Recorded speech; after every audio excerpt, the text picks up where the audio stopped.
So I'm just going to start with a little brief introduction of who Harry is and why we have brought Harry on to speak to us during this fifth week of the Runx Run Well Challenge. Now, obviously, running and starting a challenge is not easy. Harry will tell you all about that, having different life challenges and goals and how to go about achieving them. It's often known that once you start something, it's difficult to follow through, and the excitement is pretty good in the first couple of weeks, and then the excitement can fast wear off if you don't hold that final end goal in sight. So it's a Runx Run Well Motivation Week. We're trying to get Harry to come on here and provide us with some inspiration, some motivation. I don't believe there's anyone that, for myself personally, is more inspiring in terms of what they have achieved with their running and how they have gone about achieving that. And that's what Harry's going to be basically telling us about today. So just sit up, listen up.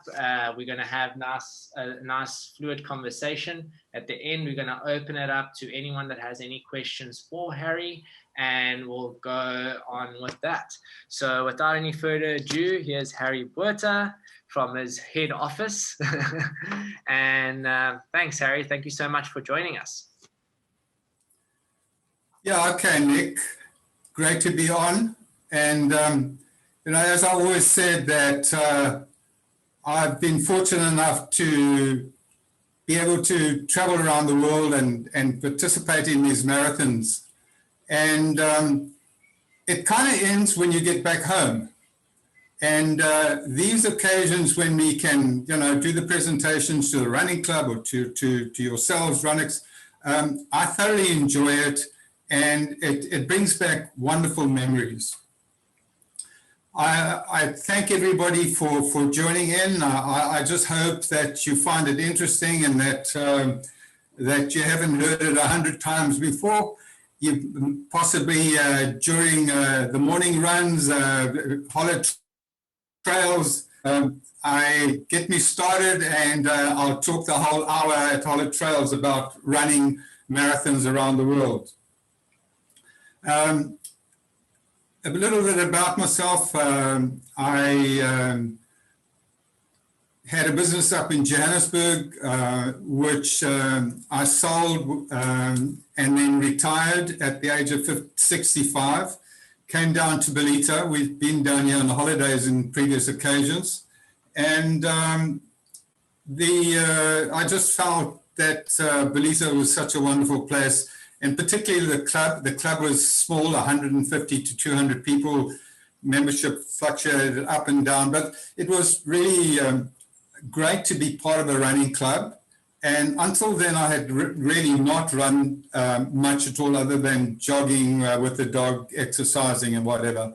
But when I came down here, people, got me going and said, not just morning runs, how about getting yourself involved in a race or two? And my first race was the Tonga Race of 16 kilometers. And I always say that was, just sounded like impossible. Who could run 16 kilometers, not comrades 90 or anything? 16 to me was always an amazing distance. Again, with the encouragement of the club and running partners, I did the training, managed to do the 16 Ks. I didn't fall over and have to be carried to the nearest hospital. But what it did do is kind of got a seed germinating. And from there, it was like getting onto a half marathon and running partners again, suggesting I do different things. And one of them being do an international marathon. And that was in 2000 and whatever. I think it was 2008, Berlin Marathon. And that was the first marathon that I did with a running partner that I'd been running with for about 3 years. And she and her husband were transferred overseas back to Germany. Her husband originated from there. And that's what started me. And I just want people to know, as they've seen me on the roads here, I'm really a back of the pack runner. I'm really, really, in my school days, I played rugby and I could only manage the pack of forwards. I was a hooker and that's all I could do. And everybody ran past me. And everybody's been running past me since then. But up to this day, I have never finished last in a race. The closest I've been is finishing the North Pole Marathon third last. There were two ladies behind me, and I just managed to finish ahead. So my goal is to keep on making sure that there is at least one person behind me. Not to be the first or not to be the top 100, just to be able to finish up front. The thing about marathons is you've got to do the training, but when it comes to the international marathons, you've got to be able to gain an entry into the race. And that can be tremendously difficult. If we take even the London Marathon today, it's a lottery and people try for several years before they gain entry. New York is the same, and I found Boston probably the most difficult. I know some Americans been trying for 4 years to get entry into the Boston Marathon. I was very fortunate in that the year that I ran that race was that they issued 200 invitational entries worldwide. South Africa got 5 of those entries, and a country of 40 million people, I managed to get one of the 5. So that was really a huge achievement, I think, to be able to get an entry into Boston, which then led me to be able to do the other 5 marathons, to do the World Marathon Majors. Boston is one that people just can't get into, so people get stuck on the 5th.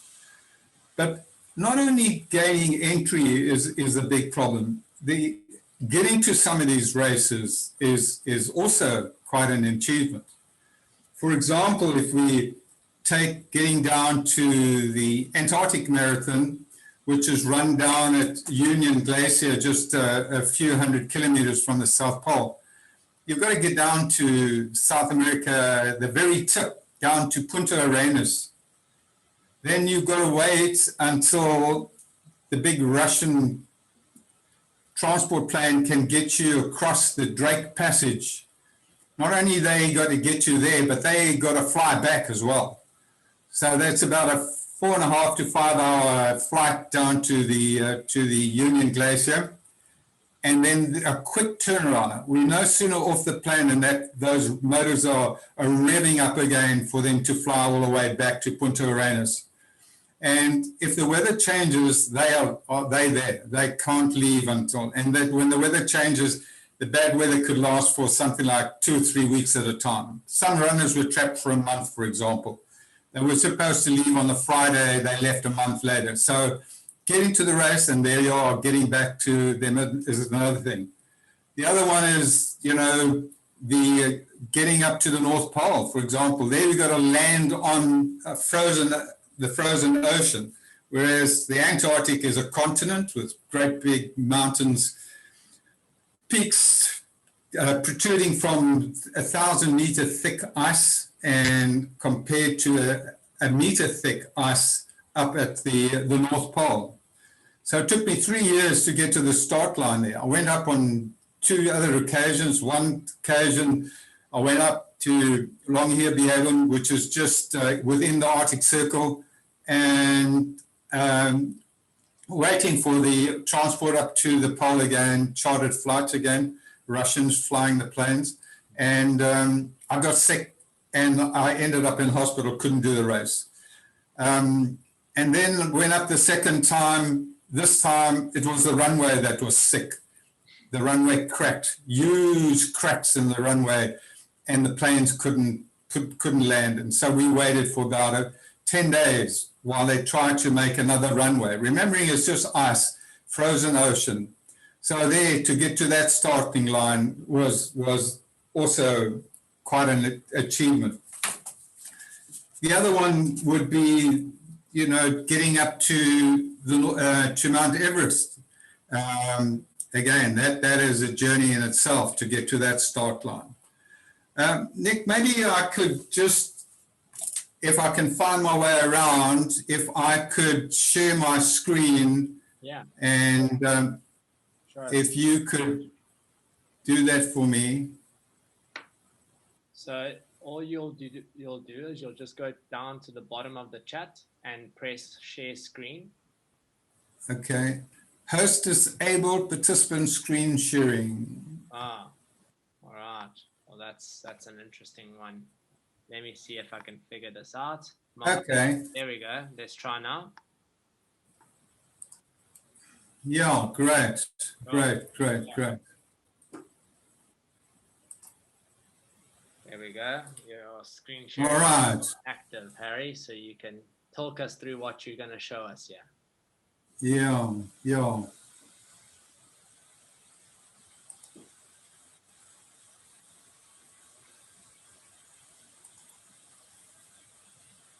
One little thing that you left out, Harry. When did you start? When did you start this running journey of yours? Oh, The little details. I started when I became a grandfather.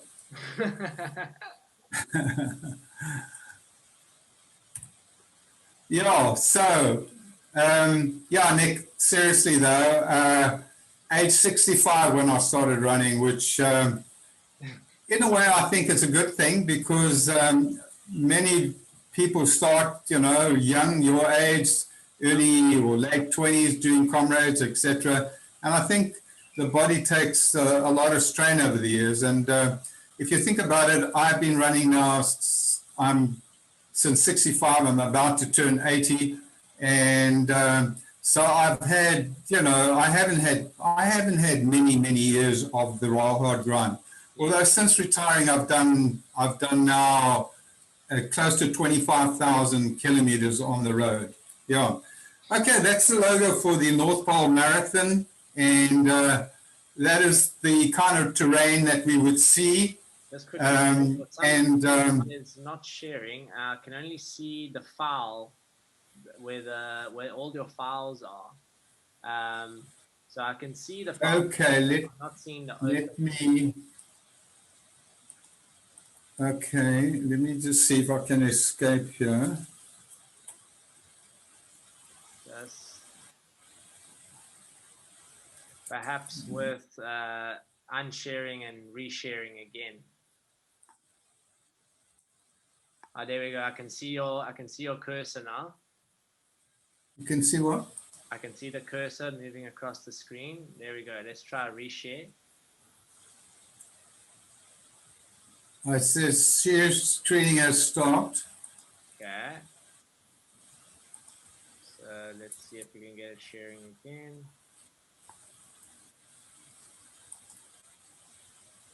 What do you see now, Nick? There we go. Now I can see it. Perfect. Okay. Yeah. There we go. All right. So that's the logo of the North Pole. And how about that? Can you see that all right, Nick? Yeah, perfectly, Harry. That's awesome. Okay, that's not the same tar road between Pietermaritzburg and Durban. Negotiating that is a little bit different. And don't be fooled by those smooth areas. Those smooth areas can be loose snow and you could go up to your waist. But what we do there, they have to have a runway to land those planes. So that's 1 kilometer long. So we start off with running on that kilometer long runway. And then we wind our way through this field of ice and snow. And if you look at those sharp peaks, that is because the ocean is moving underneath that ice cap and breaks and pushes up those great big chunks of ice. Anyway, and that is what we see as we come in the icebergs, and then the mainland over there. Quick switch down to the Arctic Marathon, Antarctic. That is different down there. It's a little bit easier. The temperatures only go down to minus 25. When we went down North Pole, we were down to minus 40, and it's quite incredible. There's a quick one of running on the Great Wall of China, and it's just an amazing experience. A quick one there, we ran past the old city in Jerusalem, the Wailing Wall. And you might see there's a familiar figure in that little group photograph. These are the runners that did the Jerusalem Marathon. I don't know if anybody can spot the person at the back. Yeah. Mr. Can you see? I don't know. Do you see my cursor? I can see Mr. Bruce. Mr. Bruce Fordyce. So he joined us there. Yeah. And he ran with us in the Jerusalem Marathon. In fact, he was quite amazing. Whenever he was asked to give some kind of a talk, wherever we are having supper somewhere, yeah, Bruce was always up on his feet, and it was always could give a wonderful presentation. And then we get back to the big one, and that being the Mount Everest Marathon. And we've done 6 minutes. Okay. Tell us a little bit more about Mount Everest Marathon. Yeah. I just want to add, Nick, that each one of the marathons, particularly the North Pole and the South Pole, I do an hour-long presentation in each one of those. There's just so much information, so much photographs. You know, I've probably got 100 to 200 photographs on both of these major races. So, yeah. So, you know, if you've got the time, I've got the information. But that is what we're looking at when we're in at the base camp of Mount Everest, where our marathon starts. But as I said, two things. One, trying to get entry to a marathon. This was a lot easier, but anyway. And the second one, as I mentioned before, getting to the start line. Now, what we're looking at here is the end of a runway in the Himalayas, and we're probably up at around about 3,000 meters at this point. And the runway is almost the length of some of the driveways in some of the fancy homes in Zimbabwe. It's 500 meters long. No way. 500 meters long. And you can see what is at the end of the runway. A cliff, a mountain. And that plane comes in, and believe me, there is no chance of aborting the landing and coming in for the second time. You commit yourself, that plane's got to land. And it's no exaggeration, it is one of the 10 most dangerous airports in the world. But we runners, we come to run the Mount Everest Marathon, we can handle these short runways.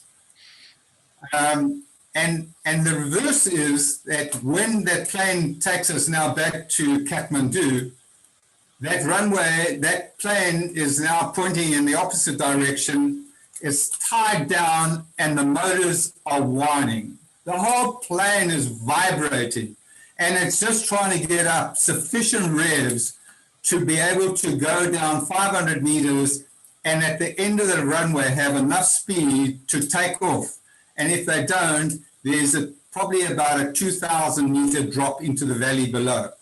So, yeah, so there is something to look forward to when you go to start the marathon, and once it's done, you've got something to think about on your way home. But anyway, for the most part, these pilots are unbelievably skillful, and despite the reputation, very few accidents actually take place. And to put it into a little bit more perspective, there's about 15 people on the plane, and there's even an air hostess, and she gives you earplugs for the noise. So that's her job for every day, and it doesn't bother her, so why should it bother us? Okay, that is our route. Our route to Mount Everest Base Camp follows this kind of a track, and we have to share that track with the yaks. And this is the only way of getting food and supplies and probably, gas bottles and everything, cement and door frames and everything else up to the villages that dot along the Himalayas as you go up to base camp. A distance of about 45 to 50 Ks that we have to hike. Takes us 12 days to get from Lukla to base camp, but that includes 3 days of acclimatization. It's quite amazing. Once you start going through about 2,500 to 3,000 meters above sea level, you quickly find that it becomes a lot more difficult to breathe. I climbed Mount Kilimanjaro, that we did in about 4 or 5 days, and didn't take any tablets or anything for altitude sickness. I was fine. Probably one night I just didn't feel too well to have my supper, but by the next day I was fine.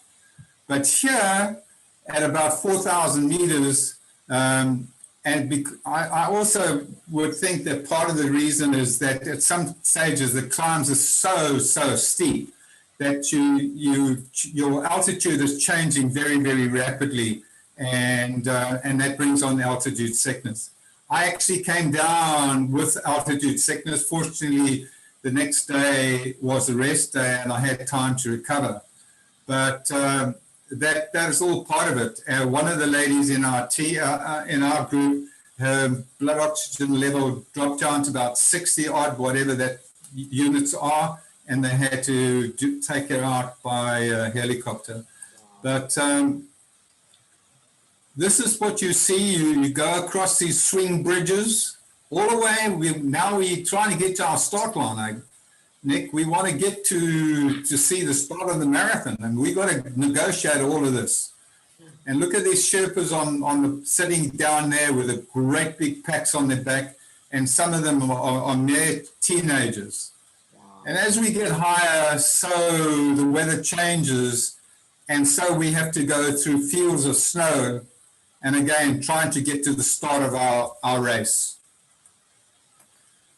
That is me up in front. I can just barely carry a backpack with some snacks in it. The guy behind me is carrying my kit. Whoops, I think, Nick, we up to how are we time-wise? Are we fine, Harry? You can still go for about 10 minutes, yeah? And then okay, so that is the guy carrying my pack, and he doesn't only carry my pack, which weighs 15 kilos. He's got at least 4 other packs, because he gets paid by how many packs he can carry up to base camp. Oh, wow. And that is Mount Everest Base Camp, the start of our marathon. You were up. That was our first night at base camp. You can see our tents. You want to go to the toilet in the night, that's what you got to negotiate. Wow. Okay, and the next morning of the race, the 29th of May, is the same day every year as when Hillary and Tenzin summited, and every year it starts exactly on the 29th of May. There's probably 100 runners, 120 maybe, but I just want you to notice the difference from the previous photographs, snow and very poor visibility, to this beautiful sunny day, and that's what we had to run our marathon. And again, we took 12 days to get up there, and we run down in 1 day. And the top guys are always the locals, and they can finish that marathon in about 5 hours, thereabouts. And some of us take a little longer. Wow. That's Laura Krabskump. She is actually from Dolphin Coast Riders. She's also done the 7 continents. and she's been a running partner of mine for many years. Oh, wow. That is our route that we follow down to where we finish, and which is a place called Nancy Bazaar. We had tags on our arms to show that we followed the route and we didn't take a shortcut, not that there are any, other than falling over the side. We had time to stop at one of the temples, the Buddhist temple, and show our South African flag. And probably one of the last photographs of me without any pain, other than pain from running. But before I get to this finish line, in about 13 hours, I slipped and fell and fractured my wrist. I wanted to pull me off, but because you get a 3-hour penalty if you don't complete it on the same day, I said, no, I'm carrying on. And with the help of 2 Sherpas, grabbing one underarm on each side, got me to the finish line. And it was only when I got back to South Africa, I was having trouble chewing. I couldn't eat any hard foods. When I got back, had an X-ray to see that I'd fractured my jaw as well. So that was quite an experience, but you can see that we both got our medals and we've completed that marathon. All worth it. So that is basically my story, Nick. I'm going to close this here. Thanks, Harry. I can go. I think you can also just stop sharing the screen. Okay. There we go. There we are. So, Nick, again, this is only because of running. I've had all these wonderful experiences because of running. And again, for those that are finding that they are thinking they're too old, really, it is no excuse. If I can start that and I'm not really a runner, if I can start running at 65 and complete my first marathon at age 67, I'm sure many, many other people can do it. And again, I just think, again, of the wonderful experiences I've had. And I've been fortunate to be able to have done this all before COVID. It's so much more difficult today, obviously, with travel restrictions. We had no problem jumping on a plane and going off to Moscow or going off to Tokyo or whatever it was. So again, I just hope that we can get beyond the COVID story and that people can take part in these international marathons. There's an expense side to it, and of course, we have homes, bonds to pay, etc.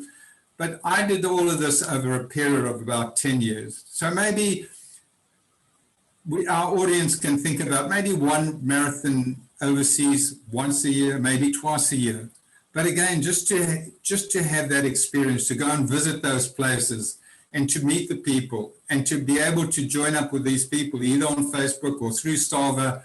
And it's amazing. I do a run in the morning, and by 8 o'clock, I'm getting kudos from Australia, from runners in the UK. And it's just amazing, And that is all through because of running. What a wonderful community runners are. And I highly recommend that those that can carry on and get some kind of fitness and follow, what you have set out for us, Nick, on the training. And what an enjoyment is going to bring to all of you. Thank you. And that's my story. Thank you, Harry. I've heard the story. Every time I'm hearing something new from it, it's really, like I said, it's extremely motivating to always chat to you. So really thank you for coming on and chatting to us. My pleasure. I think the main question that I have for you, and it's one that I often ask you, is what's next for Harry Botha? You've done these great achievements. You've run all the you've ticked the bucket list of, I'm sure, countless. And I've got your family listening to this. So you know that some of these things are confidential, only to be shared between runners. Yeah, Nick, I had great ambitions of doing the Marathon des Sables, which is 250 Ks over 7 days through the Sahara Desert. I entered, paid probably half of what the entrance fee was, and that was 2019. Then I had a bit of an injury, and I couldn't do that. I had a bit of a back injury, and of course you've got to carry a backpack of about 10 Ks. You're carrying all your own food and supplies for the 7 days that you're running this, or walking this marathon or the ultra marathon. And then I entered again in 2020, and then of course we had COVID, and then was postponed from the April to the September, and September came, it was postponed again. And then the entries were transferred over to this year, 2021 April, and it's now been changed to September. So that doesn't really help me too much. So to be realistic, that was probably one that's going to be one that I might not be able to do, but it's certainly not been ruled out. But certainly the next one is the Cape Town Marathon, and that will be taking place on the 17th of October. And when you see me running on the road at 9-minute Ks, you must know that I'm just within the finishing time of 6.5 hours, which is a cutoff time. So there we go. Well, Harry, you're still looking not to finish last, eh? That's the main goal. I think if there's anyone that wants to ask Harry any questions, please either unmute yourself and ask him a question, or pop us a message and we'll be able to ask him on your behalf. Otherwise, I have one for Harry, and I think it's an important one in relation to motivation. And it's really like, Harry, what do you do to motivate yourself? What methods do you use to motivate yourself, and how do you stick to your goals? As much as I know you, I know you track all your training, you track every single session. It's really astounding. But what motivates you to do all of this? Okay, I think without a doubt, you have to set a goal. And just like now, I've got the goal is Cape Town Marathon. And I know right now there's 30 weeks between now and the time I start on the start line. So as the weeks go by, I've got them counting down. I make each week, I've got a spreadsheet of what I've done. And each week, the 30 becomes a 29 and the 29 becomes a 28. So that's scary in itself. So if you start feeling lax and you don't want to do that, just have a look at how many weeks left you got to run. That's the first incentive, having the goal and trying to stick to the goal. Undoubtedly, running partners make up a huge part of the incentive to keep running. To have a running partner that runs your pace, that shares some of your interests other than running, is amazing. And through Dolphins, I've had some really super partners, and the encouragement from them has been overwhelming. I really do acknowledge this, and I thank them for that. And lastly, I just don't see how I can not do any of this. You hear of people feeling guilty having not done their morning training. And I can tell you that really becomes, so difficult for me if I'm unable to. And other than being, really ill, I've run through really, all kinds of weather, and we've been on safaris up in Botswana, and I've got a race coming. I run in the Kalahari up there, up in Chobe, elephants and lions, and being chased by wild dogs. I just got to do the training. So there we go. You're a runner. You must run. Yeah, for sure.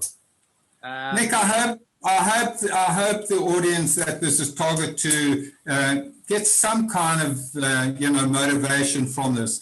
And if they really want to, I welcome sitting down and having a coffee with somebody if they want to get into really details of what it is, the expenses are, who to go through, how to be able to gain entry into some of these marathons, which, as I said, are very difficult. Thanks. I'm open, and through yourself, Nick, if you wanted to channel information from your clients and your runners, I gladly would follow that through. I appreciate it, Harry. On this 40-minute meeting, we have 2 minutes 50 left. So we'll try to get this question in. We have a question from Courtney saying that she did join a little bit late, so she may have missed it. But how long has Harry been running, and has it always been his main sport that he has participated in? So we did cover that, but we can just briefly go over it quickly. But what has been your greatest achievement race? What would you say out of all those races has been your greatest achievement? Well, I think the most look to finish in Antarctica in 7 hours 13 and be the only person as far as you can see getting to the finish line. The North Pole, we did it on a 3-kilometer loop, so we were never too far away, but we had to contend with polar bears, and the marshals carried rifles, so that was one thing. But I think my greatest achievement, it might not sound dramatic, but to finish the 6th race in the World Marathon Majors, that was the greatest achievement, because Tokyo Marathon has cutoffs all along the route, and it's a gun to gun. So if you start at the back like I would do, that's seeded, so you're losing about 15 to 20 minutes at the start. And then all through the race, they have these cutoff points. And one cutoff point, Harry, just hold I had 2 minutes there. Let's go on to the next meeting, and then we'll continue exactly from where you left off, okay? Okay. Thanks, buddy. Okay, sorry about that, guys. Came at the most inconvenient time. We just wait for Harry to rejoin here, and he can continue to tell us. But Courtney, whilst I have you on, Harry started his running journey at 65. He is turning 80 in the next coming months, and so he hasn't been running for that long, which makes his achievements even more so incredible. But Harry, I think you're back on. No sound, so let me ask Harry to unmute. There we go. Sorry about that, Harry. Okay, no, good. You held that thought, and now you can just continue from your cutoffs of Tokyo Marathon. Yeah. All right. First of all, for example, the Boston Marathon was a little different. For me, it was very similar to like a Comrades Marathon. You're running on the secondary road, you're starting at a point and you're running all the way down to Boston. And it's just so much interesting things, the little towns you're passing through, going past the Waverley Girls' School that you can hear them about 3 or 4 kilometers away cheering on the runners, and you wonder what's coming next, and you see these young females, all our schoolgirls on the side of the road cheering you on, and you just got to stop and high five them, but meanwhile the clock is ticking, and again we got a cutoff time. But anyway, that one I managed with tears in my eyes. I managed to get to the finish line with about 10 minutes to spare. But as I was saying, on the Tokyo Marathon, they are so strict that if it's like 2.5 hours or say 2 hours into the race, at their points, they've got rope, goes across the road, and they've got these big buses, these huge, luxury buses, all parked on the side. And as you approach that rope that they've now got across, you are funneled to the buses. You can't even stay on the course. And they put you on a bus and then they take you to the ring. And I was running along, and there's this Japanese lady that probably couldn't speak English, but she saw me struggling along, and she's indicating her watch, saying, trying it. And I thought, now what is going on here? And the way that she's trying to indicate that I should run. So I ran, and I got there with a minute to spare. Now you think about it. It's expensive getting there. It's just the sheer luck of getting an entry into the race. The months of training that goes through it, and you miss it out by a minute or whatever it is. So me having that little old lady on the side telling me to speed up, and which I did, and I managed to get. So, they talk about that fine line between success and failure. Well, that line was very, very fine in that particular instance.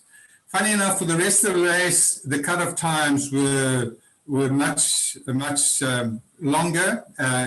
It just so happened at that point it was so difficult. And when I eventually finished, I think I had 20 minutes to spare. But just to be able to get my 6th marathon of the majors, that to me is my greatest achievement. I had somebody I met there that had done the Tokyo was the 5th one, and the 6th marathon would have been London, and that was 2019. She's still waiting for the London Marathon to take place. So again, to be able to get through these things, it's just wonderful, and again, a question of timing. So yes, Tokyo Marathon is the greatest. Thank you. Most fun? Oh, so many. Well, I think it wasn't your only close call with the finish line, if I recall. Like you mentioned, the Boston Marathon close call. I think that was even closer.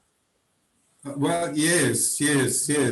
But I think the Boston Marathon was just because I must have thought of myself as a tourist rather than a runner, because I was stopping to see these people and shake people or give them high fives. So there we go. And again, had I not, knowing that there was only 200 of these invitational entries, I don't think they even have that today. You've got to qualify. You want to run that marathon, you've got to qualify. To qualify for the Boston Marathon at my age at that time was a 4-hour 15 marathon. So, that's for a 70-year-old plus.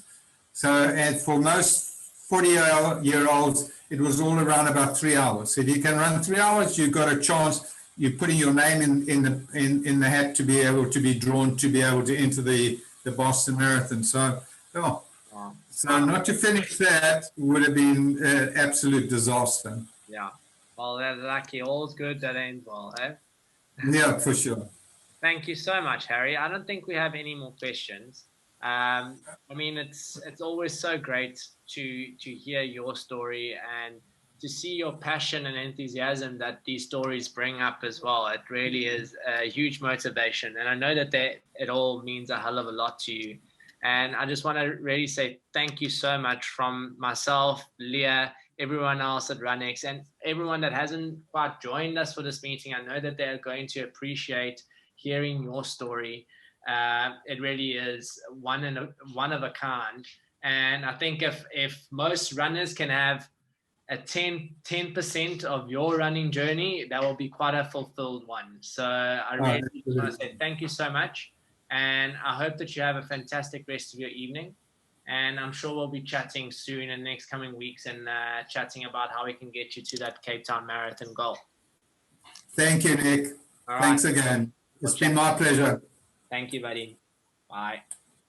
Bye.